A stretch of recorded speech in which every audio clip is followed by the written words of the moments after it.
Assalamualaikum warahmatullahi wabarakatuh.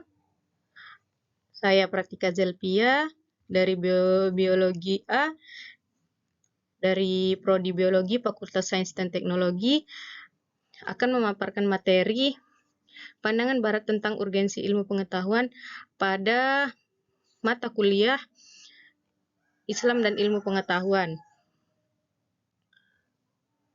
Jadi, bagaimana pandangan Barat tentang ilmu pengetahuan sendiri?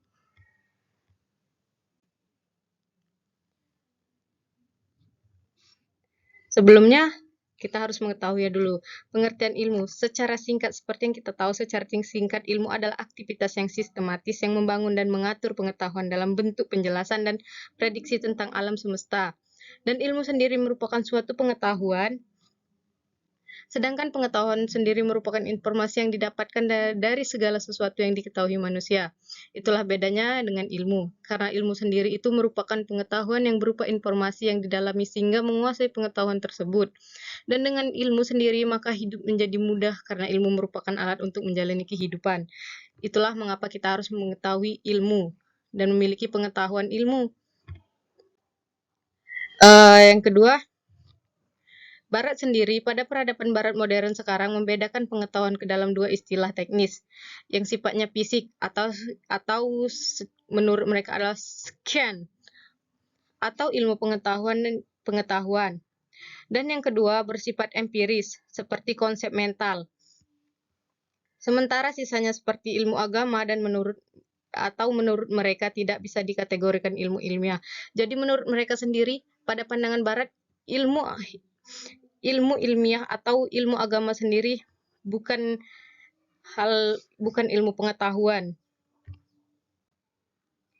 Namun dalam Islam tidak pernah terjadi penggeseran paradigma atau peradaban dari tahun ke tahun, di mana ilmu pengetahuan tetaplah disebut ilm yang digunakan kata ilm sendiri berasal dari kata yaitu ain lam mim yang dimana mim yang diambil dari kata alamah yaitu tanda, penunjuk atau indikasi sesuatu atau seseorang yang dikenal.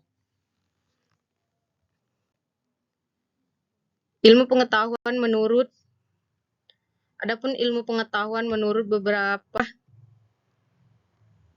definisi ilm atau ilmu pengetahuan menurut Al-Atlas merupakan ilmu yang tidak terbatas atau limitless. Menurut Al-Atlas, ilmu selalu diukur dengan ilmu dan oleh pengetahuan seseorang yang jelas baginya dan menerangkan sebenar-benarnya hubungan antara manusia dan Tuhannya. Dan menurut Khabar Asy-Syadiq, otoritas adalah suatu berita yang benar. Al-Khabar Asy-Syadiq yang meliputi dua macam, yaitu berita yang datang secara bersamaan atau berita yang datang dari orang yang dapat dipercaya. Dan yang ketiga yaitu menurut Aki atau akal. Kata akal sendiri berarti pengikatan atau pemahaman. Akal yang sehat sendiri bukanlah hanya sebatas indrawi yang bekerja secara logis, namun akal seperti ini disebut reason atau dalam pandangan Barat. Dan yang keempat itu institusi.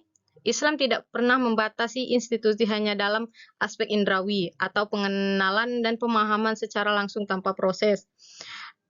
Namun Islam sendiri memiliki sejarah dan cerita sendiri. Dalam Islam, institusi adalah pemahaman langsung atas kebenaran agama, realitas dan eksistensi Allah. Tidak datang sendiri, melainkan secara ikhlas dan memahami keesaannya. Institusi sendiri tidak datang kepada sembarangan orang, namun dia datang secara ikhlas pada seseorang yang ikhlas memahami agamanya dan ikhlas memahami keesaan Allah Subhanahu wa taala. Ilmu dalam pandangan Barat sendiri, Barat tidak mengakui otoritas berupa wahyu atau manusia yang diberikan otoritas oleh Tuhan sebagai sumber ilmu, sebab mereka tidak mengenal iman. Mereka hanya mengakui indera dan rasio, serta institusi dalam aspek indrawi melalui perdebatan dan pemikiran. Jadi Barat sendiri tidak mengakui adanya wahyu yang diturunkan Allah pada nabi-nabinya, kepada Muhammad, dan kepada yang disampaikan kepada manusia yang diberikan otoritas oleh Tuhan kita sendiri. yaitu Allah Subhanahu wa taala sebagai sumber ilmu. Namun mereka hanya mengakui iman dan mereka mengakui hanya ada indera dan rasio, yaitu indera yang dimana yang mereka lihat, yang mereka dengar, dan itulah yang mereka akui.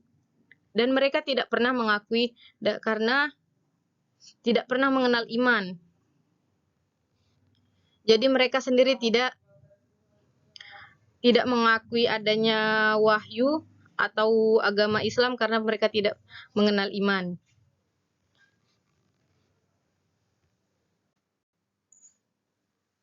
Itu saja yang bisa saya sampaikan. Bila ada salah kata, kepada Allah saya mohon ampun. Wabila taufik walhidayah. Wassalamualaikum warahmatullahi wabarakatuh.